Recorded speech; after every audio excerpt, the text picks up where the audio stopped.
Good evening my dear students, कैसे हैं आप लोग। स्वागत है आपका मंजूर इंग्लिश कोचिंग सेंटर के वीडियो क्लासेस में। दोस्तों, जैसा कि आपको पता है कि मैं हर बार कुछ नया टॉपिक्स लेके आ रहा हूं। आज का टॉपिक भी कुछ अच्छा है, बढ़िया है, और मेरा रिक्वेस्ट है आपसे, I would like to request you कि इस वीडियो को सुनने से पहले, इस लेक्चर को सुनने से पहले आप एक नोटबुक और कॉपी लेके जरूर बैठें। वीडियो को पॉज करें, नोटबुक और कॉपी लेके, नोटबुक और पेन लेके बैठें, और जो इंपॉर्टेंट पॉइंट्स मैं बताऊंगा उसको आप जरूर नोट डाउन करेंगे। राइट, तो चलिए शुरू करते हैं आज का लेक्चर। आज का टॉपिक है यूज ऑफ वर्ड। सबसे पहले हेडिंग पर आप ध्यान दीजिए। If you are a good student you must try to know the things and the use of the word. अगर हम यूज की बात करें, if we come into the world of English language, use की अगर हम बात करें तो यूज का जो उच्चारण होता है वो या और सा, ऊ और सा। यूज मतलब लास्ट में अगर एस का साउंड निकलेगा, यूज अगर होगा तो वो एज ए नाउन होता है। क्या होता है? एज ए नाउन होता है। और अगर हम इसी यूज को हम एज ए वर्ब पढ़ना चाहें तो लास्ट में जा का साउंड होगा। कम ऑन, लास्ट में किसका साउंड होगा? जा का होगा।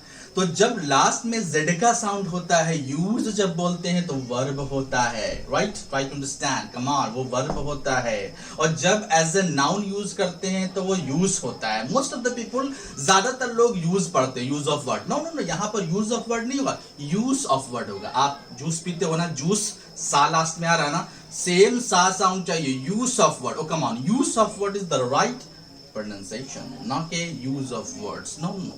यूज कहां होगा? एज ए वर्ब होगा। जैसे आपने कहा आई यूज माई पेन, सही है, यूज वहां पर एज ए वर्ब है। यूज ऑफ वर्ड, शब्दों का इस्तेमाल, शब्दों का प्रयोग, वहां पर यूज होगा। तो जब एज ए नाउन बनता है तो हम सा बोलते हैं, जब एज ए वर्ब बनता है तो हम लास्ट में जेड का साउंड जेड देते हैं। इसलिए ये इंपॉर्टेंट है। तो आज का हम बताएंगे आपको यूज ऑफ वर्ड। क्या बताएंगे? यूज ऑफ वर्ड बताएंगे। राइट, वेल, तो मैं बात कर रहा था, आज का जो टॉपिक है यूज ऑफ वर्ड है कीप एंड पुट। दोनों का मतलब रखना होता है। कीप मतलब भी रखना होता है, पुट मतलब भी रखना होता है। कीप का इस्तेमाल और पुट का इस्तेमाल में बहुत बड़ा फर्क है। फर्क ये है कि कीप हम वहां इस्तेमाल करेंगे जहां पर फिजिकली और नॉन फिजिकली दोनों में आएगा। फिजिकली से मतलब ये हुआ कि अगर आप किसी को पैसा दिया, आपने कहा keep this money with you, पैसा अपने पास रखो। Keep this money in the pocket, पैसा पॉकेट में रखो। तो ये फिजिकली हो गया, दिख रहा है, चीजें दिख रही हैं। आपने कहा नॉन फिजिकली भी कीप का इस्तेमाल होता है। कीप का दो जगह इस्तेमाल होता है, फिजिकली और नॉन फिजिकली। मतलब ये हुआ कि अगर आप किसी चीज को नॉन फिजिकली नॉन फिजिकली कैसे बोल सकते हो?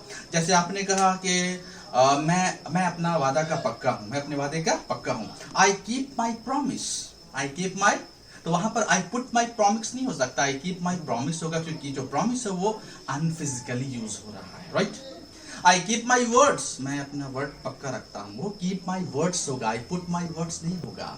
पेन को जेब में रख दो, पुट कहां इस्तेमाल होता है? पुट खाली सिर्फ और सिर्फ पुट जो होता है वो फिजिकली में होता है। कमा ध्यान दीजिएगा, पुट जो होता है सिर्फ फिजिकली में होता है। कीप जो होता है नॉन फिजिकली भी हो सकता है, फिजिकली भी हो सकता है। मतलब पुट कीप दोनों जगह हो सकता है, फिजिकली भी नॉन फिजिकली भी। और पुट जो होगा वो केवल क्या होगा? फिजिकली होगा। कम ऑन, केवल क्या होगा? फिजिकली होगा। तो when you are using the put word you have to use physically. जैसे आपने किसी को पेन दिया, कहा जेब में रख दो, put this pen into the pocket या इन दी पॉकेट। राइट, तो पुट करना होगा। यहां पर कीप कह सकते हैं लेकिन बेहतर पुट होगा, फिजिकली है। ओके, लेकिन अगर आप प्रॉमिस की बात कर रहे हैं, वर्ड्स की बात कर रहे हैं, किसी तरह के सेक्रेट की बात करिए, सेक्रेट अपने पास ही रखना, put this secret with you नहीं होगा या टू यू नहीं होगा, keep this secret to you या विद यू, अपने पास ये सेक्रेट रखना, कीप इस्तेमाल होगा। कीप नॉन फिजिकली में आता है, ध्यान दीजिएगा, फिजिकली में भी आ सकता है। पुट केवल फिजिकली में आता है, पुट केवल फिजिकली में आता है। Right, this is what I want to tell. Next है बहुत ही अच्छा, I have done, I am done. Most of the लोगों को कंफ्यूजन है, मोस्ट ऑफ द पीपल को बहुत कंफ्यूजन है। आई हैव डन कहां बोले, आई एम डन कहां बोले? I have done is a simple present perfect tense का एक सिंपल सेंटेंस है। आई हैव डन, मैंने काम कर लिया है या मैं काम कर चुका हूं। कोई भी काम का पूरा होना, completion of an action show करता है, काम का पूरा होना शो करता है। मैं ये काम कर चुका हूं, मैंने ये काम कर लिया, आई have done. Simple. I am done, I am done का हिंदी होता है मेरा हो गया है। क्या हो गया? मेरा हो गया है। ये कहां बोलेंगे? जैसे मान लीजिए कि आपको किसी ने इनविटेशन पे बुलाया और आप खाना खा रहे हो, नाश्ता कर रहे हो, 2 पराठे खा लिया आपने, आपके दोस्त ने तीसरा पराठा, आपने कहा नहीं मेरा हो गया है, आई एम डन। क्या बोलोगे? आई एम डन। वहां पर आई एम डन कहना। आप एग्जामिनेशन पेपर लिख रहे हो, ओके, टीचर आके बोले टाइम नहीं बचा जी, हो गया, जल्दी हो गया, यस सर मेरा हो गया, yes sir I am done, मेरा हो गया है। किसी भी कोई एक्शन को कर रहे हो, बीच में आपको इंडिकेट करना है कि ये एक्शन मेरा कंप्लीट हो गया है, आप आई एम डन बोल सकते हो, मेरा हो गया है। Whatever the things you are using, आप कहो आई एम डन, मेरा हो गया है। खाना खा रहे हो, किसी ने एक पूरी और देने की कोशिश की, एक पराठे और, नहीं आपने, मेरा हो गया, आई एम डन।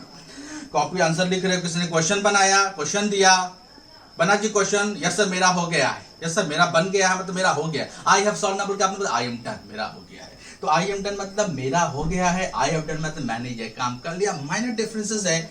आजकल स्पोकन इंग्लिश में आई एम डन बहुत ज्यादा फेमस है, तो उसको ध्यान दीजिएगा, आई am done. Next, here and listen. क्या फर्क होता है हियर और लिसन में, ये समझना है। हियर और लिसन में ज्यादा फर्क नहीं है। हियर कान है, कान का काम ही है सुनना। आप अनवांटेड चीजों को भी सुनोगे ना तो वो हियर होगा, और जब आप चाह रहे हो किसी चीज को सुनना तो वो लिसन होगा। नहीं चाह रहे हो फिर भी किसी चीज को आपने सुना, वो हियर होगा। जैसे आई हर्ड एन एक्सप्लोजन, मैंने एक धमाका सुना, वो आप सुनना नहीं चाह रहे थे लेकिन बम फटा, आपको आवाज आ गई। आई हर्ड फायर शॉट, मैंने गोली की आवाज सुनी, आप चाहते नहीं था, आपने सुन लिया। ओके, तो जब आप चाह नहीं रहे हो लेकिन आप सुन ले रहे हो, वो से हर्ड, हियर कहेंगे। हियर का V2 हर्ड होता है, इसलिए मैंने कहा आई हर्ड एन एक्सप्लोजन, मैंने एक धमाका सुना।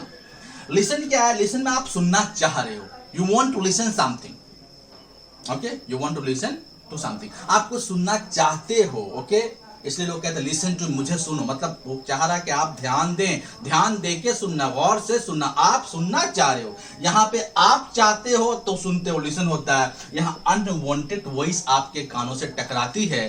जिंदगी दुनिया दिन भर में कई साउंड आप सुनते हो, बकरी की आवाज सुनते हो, गाड़ी का हॉर्न सुनते हो, ओके, किसी की चिल्लाने की आवाज, वो सब हियरिंग में जाएगा, हर्ड में, जियर में जाएगा। लेकिन जिसको आप सुनना चाह रहे हो, ईयरफोन लगा के आप गाना सुन रहे हो, तो लिसन में जाएगा, राइट।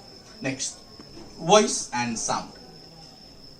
दोनों का हिंदी ध्वनि होता, आवाज होता। वॉइस कहाँ होता है? वॉइस एंड साउंड में यह है कि वॉइस जो होता है वो लिविंग थिंग से जो आवाजें निकलती है उसे वॉइस कहते हैं। लिविंग थिंग के मुंह से आवाज, मुंह से जो आवाजें निकलेगी, माउथ से जो आवाजें निकलेगी उसे हम वॉइस कहेंगे।